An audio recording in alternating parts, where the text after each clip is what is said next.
Now to today's top stories across the nation. 4 people killed and dozens more injured after a driver crashed her car into the Oklahoma State Parade. Reporter Will Dupree caught up with one of the women after being released from the hospital. I'm never going to forget that in my mind. You know, it's going to replay over and over. The car that slammed into a crowd of OSU fans came to a stop in the exact place where Kaylee Carter and her roommate sat watching the parade. I just saw something black coming at us. I didn't know what it was at first, and so I just got up and ran, and the car hit me like as it was stopping, and then I flew over some strollers. The OSU sophomore from Tulsa walked away despite badly cutting her hand. Before she went to the hospital, her roommate tried to shield her from the carnage around her. There was bodies obviously laying there, and my roommate was like, do not look, because they were putting bags over people, and she's like, you don't want to look over there, and it was just really scary. Police identified the driver as 25-year-old Adacia Chambers.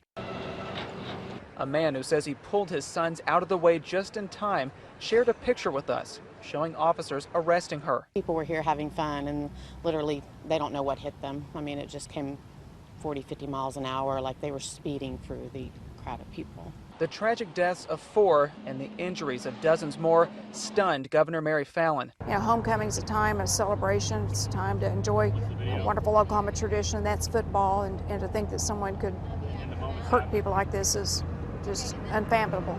The governor says she hopes to meet with some of the victims tonight, and many plan to join her by sending their thoughts and prayers. That was Will Dupree reporting. He says many have started a memorial for the victims at the intersection of the crash site, leaving flowers and teddy bears with a cross in honor of those killed. Among those 4 dead is a 2-year-old child. Here's a look again at that crash site where Stillwater police say Adacia Chambers crashed into the homecoming parade.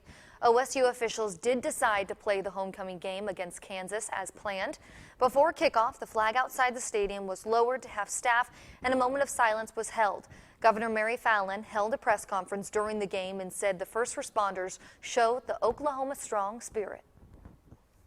And I especially want to say how proud I am of the response of the community of Stillwater, those who are along the parade route, who actually heard one story of people lifting the car up, of the lady who ran over the people, and lifting it up and helping people be pulled out from under that, and helping those who had been injured, take them in their car to hospitals.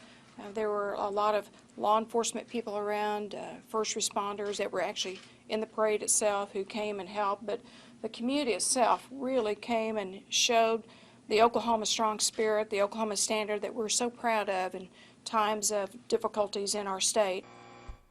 Chambers remains in custody. Stillwater police are still investigating the crash.